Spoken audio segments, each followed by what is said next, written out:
PUC ಇತಿಹಾಸ ವಿಷಯಕ್ಕೆ ಸಂಬಂಧಪಟ್ಟಂಗ ಕಳೆದ ಅವಧಿಯಲ್ಲಿ ಈಜಿಪ್ಟ್ ನಾಗರಿಕತೆಯ ಲಕ್ಷಣಗಳ ಬಗ್ಗೆ ಅಭ್ಯಾಸ ಮಾಡ್ತಿದ್ವಿ. ಆರ್ಥಿಕ ಜೀವನ ಹೆಂಗಿತ್ತು ಮತ್ತು ಸಾಮಾಜಿಕ ಜೀವನ ಹೆಂಗಿತ್ತು ಅನ್ನೋದನ್ನು ನಾವಿಲ್ಲಿ ಅಭ್ಯಾಸ ಮಾಡಿದ್ವಿ. ಇವತ್ತಿನ ಅವಧಿಯಲ್ಲಿ ಈಜಿಪ್ಟ್ ನಾಗರಿಕತೆಯ ಲಕ್ಷಣಗಳ ಮುಂದುವರೆದ ಭಾಗ, ಅದರಲ್ಲಿ ಈಜಿಪ್ತಿಯನ್ನರ ಧಾರ್ಮಿಕ ಜೀವನ ಹೆಂಗಿತ್ತು ಅನ್ನೋದ್ರ ಬಗ್ಗೆ ಅಭ್ಯಾಸ ಮಾಡೋಣ. ನೋಡ್ರಿ, ಈಜಿಪ್ತಿಯನ್ನರ ಧಾರ್ಮಿಕ ಜೀವನ ಅಂತ ನಾವು ತೆಗೆದುಕೊಂಡಾಗ ಈಜಿಪ್ತಿಯನ್ನರು ಬಹುದೇವರ ಆರಾಧಕರಾಗಿದ್ದರು. ಅಂದ್ರೆ ಒಂದಕ್ಕಿಂತ ಹೆಚ್ಚು ಅಥವಾ ಪ್ರಕೃತಿಯಲ್ಲಿರುವಂಥ ಎಲ್ಲ ದೇವರುಗಳನ್ನು ಕೂಡ ಪೂಜೆ ಮಾಡ್ತಿದ್ರು. ವಿಶೇಷವಾಗಿ ಬಹುದೇವರ ಆರಾಧಕರಾಗಿದ್ದರು ಮತ್ತು ಏನಪ್ಪ ಅಂದ್ರೆ ಪ್ರಾಣಿ ಪಕ್ಷಿಗಳನ್ನು ಕೂಡ ಪೂಜನೀಯ ಭಾವನೆಯಿಂದ ಕಾಣ್ತಿದ್ರು ಮತ್ತು ಪೂಜೆಯನ್ನು ಮಾಡ್ತಿದ್ರು ಪ್ರಾಣಿ ಪಕ್ಷಿಗಳಿಗೂ ಅನ್ನೋದನ್ನ ನಾವಿಲ್ಲಿ ಗಮನಿಸಬಹುದು. ಅದರ ಜೊತೆಗೆ ನೋಡಿ, ಈಜಿಪ್ತಿಯನ್ನವರು ಪೂಜಿಸುತ್ತಿರುವಂತಹ ಪ್ರಮುಖ ದೇವರುಗಳನ್ನ ವಿವಿಧ ಶ್ರೇಣಿಗಳಲ್ಲಿ ಏನಪ್ಪ ಅಂದ್ರೆ ಅವುಗಳ ಸ್ಥಾನವನ್ನ ಅಥವಾ ಸ್ಥಾನಮಾನಗಳನ್ನು ಕೊಟ್ಟಿದ್ರು ಅನ್ನೋದನ್ನು ನಾವಿಲ್ಲಿ ಗಮನಿಸೋದು. ಅಂದ್ರೆ ವಿವಿಧ ಶ್ರೇಣಿಗಳಲ್ಲಿ ದೇವರುಗಳನ್ನ ಪೂಜನೀಯ ಭಾವನೆಯಿಂದ ಅಥವಾ ಧಾರ್ಮಿಕವಾದಂತಹ ಕ್ಷೇತ್ರದಲ್ಲಿ ನಂಬಿಕೆಯನ್ನ ಹೊಂದಿರುವಂತಹ ಈಜಿಪ್ತಿಯನ್ನರು ತಾವು ಪೂಜಿಸುವಂತಹ ದೇವರುಗಳಿಗೆ ಗುಡಿಗಳನ್ನ ನಿರ್ಮಾಣ ಮಾಡುವುದರ ಜೊತೆಗೆ ಆ ದೇವರುಗಳನ್ನ ಶ್ರೇಣೀಕೃತ ಆಧಾರದಲ್ಲಿ ಏನಪ್ಪ ಅಂದ್ರೆ ಅವನುಗಳನ್ನ ಸ್ಥಾನಮಾನಗಳನ್ನು ಕಲ್ಪಿಸಿದ್ರು ಅನ್ನೋದನ್ನು ನಾವಿಲ್ಲಿ ಗಮನಿಸಬಹುದು. ಈಜಿಪ್ತಿಯನ್ನರು ಪೂಜಿಸುತ್ತಿರುವಂತಹ ಸಾಕಷ್ಟು ದೇವರುಗಳ ಇದ್ವು. ಅವುಗಳಲ್ಲಿ ಪ್ರಮುಖವಾದಂತಹ ದೇವರುಗಳ ಬಗ್ಗೆ ನಾವು ಸಂಕ್ಷಿಪ್ತ ಪರಿಚಯವನ್ನು ನಾವು ತೆಗೆದುಕೊಂಡಾಗ, ಅಮುನ್ ರಾ ಎನ್ನುವಂತಹ ದೇವರು ಎಲ್ಲಾ ದೇವರುಗಳ ದೇವನಾಗಿದ್ದ ಮತ್ತು ಇವನನ್ನ ಏನಂತ ಕರೆದ್ರಪ್ಪ ಅಂದ್ರೆ ಈಜಿಪ್ತಿನ ನಿರ್ಮಾಪಕ ಎನ್ನುವಂತಹ ಭಾವನೆ, ನಂಬಿಕೆ ಆ ಈಜಿಪ್ತಿನ ಜನರಲ್ಲಿ ಇತ್ತು ಅನ್ನೋದನ್ನ ನಾವಿಲ್ಲಿ ಗಮನಿಸಬಹುದು. ಅಮುನ್ ರಾ ಈ ಎಲ್ಲಾ ದೇವರುಗಳ ದೇವರಾಗಿದ್ದ ಮತ್ತು ಈಜಿಪ್ತಿನ ನಿರ್ಮಾಪಕ ಎನ್ನುವಂತಹ ನಿಜವಾದ ನಿರ್ಮಾಪಕ ಎನ್ನುವಂತಹ ನಂಬಿಕೆ ಆ ಈಜಿಪ್ತಿಯನ್ನರಲ್ಲಿ ಇತ್ತು ಅನ್ನೋದನ್ನ ನಾವಿಲ್ಲಿ ಗಮನಿಸಬಹುದು. ಈ ಅಮುನ್ ರಾ ಎನ್ನುವಂತಹ ದೇವರಿಗೆ ಏನಪ್ಪ ಅಂದ್ರ ಮೊದಲನೇ ಸ್ಥಾನವನ್ನ ಈಜಿಪ್ತಿಯನ್ನರು ಕಲ್ಪಿಸಿದ್ರು ಅನ್ನೋದನ್ನ ನಾವಿಲ್ಲಿ ಗಮನಿಸಬಹುದು. ತದನಂತರ ಈಜಿಪ್ತನ ಮತ್ತೊಂದು ಪ್ರಮುಖ ದೇವತೆ ಯಾವುದಾಗಿತ್ತಪ್ಪ ಅಂದ್ರ ಸೂರ್ಯನಾಗಿದ್ದ. ಅವನನ್ನ ರಾ ಅಥವಾ ರೇ ಎನ್ನುವಂತ ಹೆಸರಿನಿಂದ ಪೂಜೆ ಮಾಡಿದ್ರು. 1 ಮಾರ್ಕ್ಸಿಗೆ ಬರುವಂತಹ ಫಿಕ್ಸ್ ಕ್ವಶನ್, ಈಜಿಪ್ತಿನ ಪ್ರಮುಖ ಅಥವಾ ಈಜಿಪ್ತಿನ ಸೂರ್ಯ ದೇವರನ್ನ ಏನಂತ ಕರೆದ್ರು ಅಂತ ಹೇಳಿ ನೋಡಿ. ಸೂರ್ಯನನ್ನ ರಾ ಅಥವಾ ರೇ ಅಂತ ಹೇಳಿ ಕರೀತಾರ.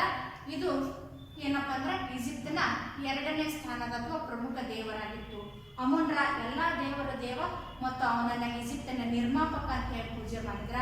ಸೂರ್ಯ ದೇವನನ್ನ ಏನಂತ ಕರೆದ್ರಿ? ರಾ ಅಥವಾ ರೇ ಅಂತ ಹೇಳಿ ಕರೆದ್ರು. ಇವು ಏನಪ್ಪಾ ಅಂದ್ರ ತದನಂತರದ ಸ್ಥಾನವನ್ನ ಸ್ತ್ರೀ ದೇವತೆಗಳು ಕೂಡ ಸ್ಥಾನವನ್ನ ಕಲ್ಪಿಸಿದ್ರು. ನೋಡ್ರಿ, ಅದರಲ್ಲಿ ಪ್ರಮುಖವಾದಂತ ಸ್ಥಾನ ಅಂತ ನಾವು ತೆಗೆದುಕೊಂಡಾಗ ಓಸಿರಿಸ್, ಇದು ಪಾತಾಳ ದೇವತೆ ಮತ್ತು ಮೃತ್ಯು ದೇವತೆ ಅಂತ ಹೇಳಿ ತನ್ನದೇ ಆದಂತ ಸ್ಥಾನವನ್ನ ಹೊಂದಿತ್ತು. ಮತ್ತು ಈಸಿಸ್ ಎನ್ನುವಂತಹ ದೇವತೆ ಮಾತೃತ್ವದ ಸ್ಥಾನವನ್ನ ಅಥವಾ ಮಾತೃತ್ವದ ದೇವತೆಯಾಗಿ ಕೂಡ ಏನಪ್ಪಾ ಅಂದ್ರೆ ಪೂಜನೆಯನ್ನ ಅಲಂಕರಿಸ್ತಿದ್ಲು ಅನ್ನೋದನ್ನ ನಾವಿಲ್ಲಿ ಗಮನಿಸಬಹುದು. ಇನ್ನಿತರ ದೇವಗಳು ಅಥವಾ ಕೆಳಶ್ರೇಣಿಯ ದೇವರುಗಳಂತ ನಾವು ತೆಗೆದುಕೊಂಡಾಗ ಹೋರಸ್ ಮತ್ತು ಹ್ಯಾಕ್ಟರ್ ಇವು ಈಜಿಪ್ತಿಯನ್ನರ ಕಾಲದ ಕೆಳಶ್ರೇಣಿಯ ದೇವರುಗಳು ಅನ್ನೋದನ್ನ ನಾವಿಲ್ಲಿ ಗಮನಿಸಬಹುದು. ಅದರ ಜೊತೆಗೆ ಈಜಿಪ್ತಿಯನ್ನರು ತಾವು ಪೂಜಿಸುವಂತ ಈ ಎಲ್ಲಾ ದೇವರುಗಳಿಗೂ ಕೂಡ ಒಂದೊಂದು ಪ್ರತ್ಯೇಕವಾದಂತಹ ಗುಡಿಗಳನ್ನ ಅಥವಾ ದೇವಾಲಯಗಳನ್ನ ನಿರ್ಮಿಸಿ ಏನಪ್ಪಾ ಅಂದ್ರೆ ಅತ್ಯಂತ ಶ್ರದ್ಧಾ ಭಕ್ತಿಯಿಂದ ಪೂಜೆಯನ್ನ ಸಲ್ಲಿಸ್ತಿದ್ರು ಅನ್ನೋದನ್ನ ನಾವಿಲ್ಲಿ ಗಮನಿಸಬಹುದು. ಅದರ ಜೊತೆಗೆ ಧಾರ್ಮಿಕ ಕ್ಷೇತ್ರದಲ್ಲಿ ಎಷ್ಟು ನಂಬಿಕೆಯನ್ನ ಹೊಂದಿದ್ರು ಈಜಿಪ್ತಿಯನ್ನರು, ಅದೇ ರೀತಿಯಾಗಿ ಈಜಿಪ್ತಿಯನ್ನರ ಮತ್ತೊಂದು ಧಾರ್ಮಿಕ ಕ್ಷೇತ್ರಕ್ಕೆ ವಿಶೇಷವಾಗಿ ಏನಪ್ಪಾ ಅಂದ್ರೆ ಪುನರ್ಜನ್ಮದಲ್ಲಿ ಕೂಡ ಅಷ್ಟೇ ಅಗಾಧವಾದಂತಹ ನಂಬಿಕೆಯನ್ನ ಹೊಂದಿದ್ರು. ಕಾರಣ ಆ ಪುನರ್ಜನ್ಮದಲ್ಲಿ ನಂಬಿಕೆ ಇರುವುದರ ಕಾರಣಕ್ಕಾಗಿನ ಪಿರಮಿಡ್ಗಳನ್ನ ರಚನೆ ಮಾಡಿದ್ರು. ಯಾಕಪ್ಪ ಅಂದ್ರ ಸತ್ತಂತಹ ನಂತರ ಏನಪ್ಪ ಅಂದ್ರ ಅವರ ವಾಸಕ್ಕಾಗಿ ಇರುವಂತಹ ಮನೆ ಎನ್ನುವಂತಹ ಉದ್ದೇಶದಿಂದ ತಮ್ಮ ಜೀವಿತ ಅವಧಿಯಲ್ಲೆಲ್ಲ ಫೆರೋಗಳು ನಿರ್ಮಾಣ ಮಾಡಿದಂತಹ ಏನಪ್ಪ ಅಂದ್ರ ಪಿರಮಿಡ್ಗಳು ಅಸಂಖ್ಯಾತ ಸಂಖ್ಯೆಯಲ್ಲಿ ಈಜಿಪ್ಟ್ ನಾಗರಿಕತೆಯಲ್ಲಿ ದೊರಕುತ್ತಾವ ಅನ್ನೋದನ್ನ ನಾವಿಲ್ಲಿ ಗಮನಿಸಬಹುದು. ಹೀಗೆ ಈಜಿಪ್ತಿಯನ್ನರು ಪುನರ್ಜನ್ಮದಲ್ಲಿ ನಂಬಿಕೆ ಹೊಂದಿದರ ಪರಿಣಾಮವಾಗಿ ಏನ್ರಿ ಸಾಕಷ್ಟು ಪಿರಮಿಡ್ಗಳನ್ನ ರಚನೆ ಮಾಡಿದ್ರು ಮತ್ತು ಆ ಪಿರಮಿಡ್ಗಳನ್ನ ನಿರ್ಮಾಣ ಮಾಡೋದ್ರ ಜೊತೆಗೆ ಸತ್ತಂತ ವ್ಯಕ್ತಿಯೊಬ್ಬನ ಶವಗಳನ್ನ ಏನಪ್ಪಾ ಅಂದ್ರ ಮಮ್ಮಿಗಳಲ್ಲಿ ಸಂರಕ್ಷಣೆ ಮಾಡ್ತಿದ್ರು. ಈ ಮಮ್ಮಿಗಳು ಅಂದ್ರೆ ಏನು ಅಂತ ನಾವು ತೆಗೆದುಕೊಂಡಾಗ ರಾಜರ ಶವವನ್ನ ಸಂರಕ್ಷಿಸಿಡುವಂತಹ ಪ್ರಕ್ರಿಯೆಯನ್ನ ಮಮ್ಮೀಕರಣ ಅಂತ ಕರಿತೀವಿ. ರಾಜರ ಶವವನ್ನ ಸಂರಕ್ಷಿಸಿ ಇಡುವಂತಹ ಪ್ರಕ್ರಿಯೆಯನ್ನ ನಾವೇನಂತ ಕರಿತೀವಿ? ಮಮ್ಮೀಕರಣ. ಯಾಕಪ್ಪ ಅಂದ್ರೆ ಸುಮಾರು ವರ್ಷಗಳು ಕಳೆದರೂ ಕೂಡ ಆ ಶವ ಈಗ ತಾನನ ಏನಪ್ಪ ಅಂದ್ರೆ ಈಗ ಸತ್ತಾನೇನೋ ವ್ಯಕ್ತಿ ಅನ್ನುವಂಥ ಅಷ್ಟು ಏನಪ್ಪ ಅಂದ್ರೆ ಶುಭ್ರವಾಗಿ ಸ್ವಚ್ಛವಾಗಿ ಯಾವುದೇ ರೀತಿಯಾದಂಥ ದುರ್ವಾಸನೆ ಬರಲಾರ್ದಂಗ ಏನಪ್ಪ ಅಂದ್ರೆ ಆ ಸತ್ತಂತಹ ರಾಜನ ಅಥವಾ ವ್ಯಕ್ತಿಯ ದೇಹವನ್ನ ಸುರಕ್ಷಿತವಾಗಿ ಏನಪ್ಪ ಅಂದ್ರೆ ದುರ್ನಾತ ಬರಲಾರ್ದಂಗ ಸಂರಕ್ಷಣೆ ಇಡುವಂತಹ ಅಥವಾ ಸಂರಕ್ಷಣೆ ಮಾಡಿ ಇಡುವಂತಹ ಪ್ರಕ್ರಿಯೆಯನ್ನ ಮಮ್ಮೀಕರಣ ಅಂತ ಹೇಳಿ ಕರಿತೀವಿ. ಯಾವ ಏನಪ್ಪ ಅಂದ್ರೆ ರಾಸಾಯನಿಕಗಳನ್ನ ಬಳಸ್ಕೊಂಡು ಈ ಮಮ್ಮೀಕರಣ ಪ್ರಕ್ರಿಯೆಯಲ್ಲಿ ಈಜಿಪ್ಟಿಯನ್ನರು ತೊಡಗುತ್ತಿದ್ರು ಅಂತ ನಾವು ತೆಗೆದುಕೊಂಡಾಗ ನೋಡ್ರಿ, ಮಮ್ಮಿ ವ್ಯಕ್ತಿಯೊಬ್ಬನ ಆತ್ಮದ ಸತ್ತ ನಂತರದ ಜೀವನಕ್ಕೆ ಮನೆ ಆಗಿತ್ತು ಎನ್ನುವಂತಹ ಪರಿಕಲ್ಪನೆಯಲ್ಲಿ ಅಗಾಧವಾದಂತಹ ನಂಬಿಕೆಯನ್ನು ಹೊಂದಿರುವಂತಹ ಈಜಿಪ್ಟಿಯನ್ನರು ಅಂದ್ರೆ ವ್ಯಕ್ತಿ ಸತ್ತ ನಂತರ ಆತನ ಶವವನ್ನು ಆ ಮನೆಯಲ್ಲಿ ರಕ್ಷಣೆ ಮಾಡುವಂತ ಒಂದು ಸ್ವರ್ಗದ ನಂತರದ ಮನೆ ಎನ್ನುವಂತಹ ಕಲ್ಪನೆ ಆ ಈಜಿಪ್ಟಿಯನ್ನರಲ್ಲಿತ್ತು. ಆದ್ದರಿಂದ ಆ ಶವ ಯಾವುದೇ ರೀತಿಯಾದಂತಹ ದುರ್ನಾತ, ದುರ್ವಾಸನೆ, ದುರ್ಗಂಧ ಬೀರಬಾರ್ದು. ಅದು ಏನಪ್ಪ ಅಂದ್ರ ತಾಜಾವಾಗಿ ಅಥವಾ ಏನಪ್ಪ ಅಂದ್ರ ಅದು ತನ್ನದೇ ಆದಂತ ಸುರಕ್ಷಿತವಾದಾಗೆ ಇರಲಿ ಅನ್ನುವಂಥ ಉದ್ದೇಶದಿಂದ ಈ ಮಮ್ಮೀಕರಣ ಪ್ರಕ್ರಿಯೆಯಲ್ಲಿ ತೊಡಗುತ್ತಿದ್ರು ಅನ್ನೋದನ್ನ ನಾವಿಲ್ಲಿ ಗಮನಿಸಬಹುದು. ನೋಡ್ರಿ, ಒಬ್ಬ ವ್ಯಕ್ತಿಯ ಸತ್ತ ನಂತರದ ಏನಪ್ಪ ಅಂದ್ರೆ ಹೃದಯ ಒಂದನ್ನ ಬಿಟ್ಟು ಉಳಿದ ವಿವಿಧ ಅಂಗಾಂಗಗಳನ್ನ ಹೊರಗೆ ತೆಗೆದು ಏನ್ ಮಾಡ್ತಿದ್ರಪ್ಪ ಅಂದ್ರ ಅವುಗಳನ್ನ ಹೊರಗೆ ತೆಗೆದು ಸುಮಾರು 40 ದಿನಗಳ ಕಾಲ ಆ ಸತ್ತಂತ ವ್ಯಕ್ತಿಯ ಶವವನ್ನ ಒಂದು ರಾಸಾಯನಿಕದಲ್ಲಿ ಎದ್ದಿದ್ರು. ಎದ್ದು ಸುಮಾರು 40 ದಿನಗಳ ಕಾಲ ಒಣಗಿಸುವಂತ ಪ್ರಕ್ರಿಯೆ ತೊಡಗಿದ್ರು. ಆ ಲವಣ ಯಾವ್ದಪ್ಪ ಅಂದ್ರೆ ನಾರಾಟಾನ್ ಎನ್ನುವಂತ ಲವಣದಲ್ಲಿ ಆ ವ್ಯಕ್ತಿಯ ಸತ್ತಂತ ವ್ಯಕ್ತಿಯ ಮೃತದೇಹದ ಮೇಲೆ ಸಿಂಪಡಿಸುವುದರ ಮೂಲಕ ಅದನ್ನ ಎಷ್ಟು ದಿನಗಳ ಕಾಲ ರೀ? ಸುಮಾರು 40 ದಿನಗಳ ಕಾಲ ಒಣಗಿಸುವುದರ ಮೂಲಕ ಒಣಗಿಸ್ತಿದ್ರು. ತದನಂತರ ಅದನ್ನ ಪ್ಯಾಕ್ ಹೆಂಗ್ ಮಾಡ್ತಿದ್ರು, ಸಂರಕ್ಷಣೆಯನ್ನ ಯಾವ ರೀತಿಯಾಗಪ್ಪ ಅಂತ ನಾವು ತೆಗೆದುಕೊಂಡಾಗ ನೋಡ್ರಿ, ಒಣ ಆಗಿರುವಂತಹ ಎಲೆಗಳನ್ನ ಮತ್ತು ಕಟ್ಟಿಗೆ ಪುಡಿಗಳನ್ನ ಬಳಸಿಕೊಂಡು ಏನಪ್ಪ ಅಂದ್ರ ಅದನ್ನ ಒಣ ಎಲೆ ಮತ್ತು ಕಟ್ಟಿಗೆ ಪುಡಿಯನ್ನು ಆ ಶವದ ಮೇಲೆ ಮತ್ತು ಕೆಳಭಾಗದಲ್ಲಿ ಹಾಕಿ ಬಟ್ಟೆಯಲ್ಲಿ ಪ್ಯಾಕ್ ಮಾಡಿ ಸುತ್ತುವುದ್ರ ಮೂಲಕ ಮತ್ತೇನಪ್ಪ ಅಂದ್ರ ಆ ಶವ ಪೆಟ್ಟಿಗೆಯನ್ನು ಕೂಡ ಒಣಗಿರುವಂತಹ ಎಲೆ ಹಾಗೂ ಕಟ್ಟಿಗೆ ಪುಡಿಯನ್ನು ಹಾಕೋದ್ರ ಮೂಲಕ ಆ ಶವದ ಪೆಟ್ಟಿಗೆಯಲ್ಲಿ ಈ ಮೃತದೇಹವನ್ನ ಹಾಕಿ ಏನ್ ಮಾಡ್ತಿದ್ರಪ್ಪ ಅಂದ್ರ ಆ ಶವದ ಪೆಟ್ಟಿಗೆಯ ಮೇಲೆ ಯಾವುದ್ರಿ ಸತ್ತವರ ಪುಸ್ತಕವನ್ನ ಇಡ್ತಿದ್ರು.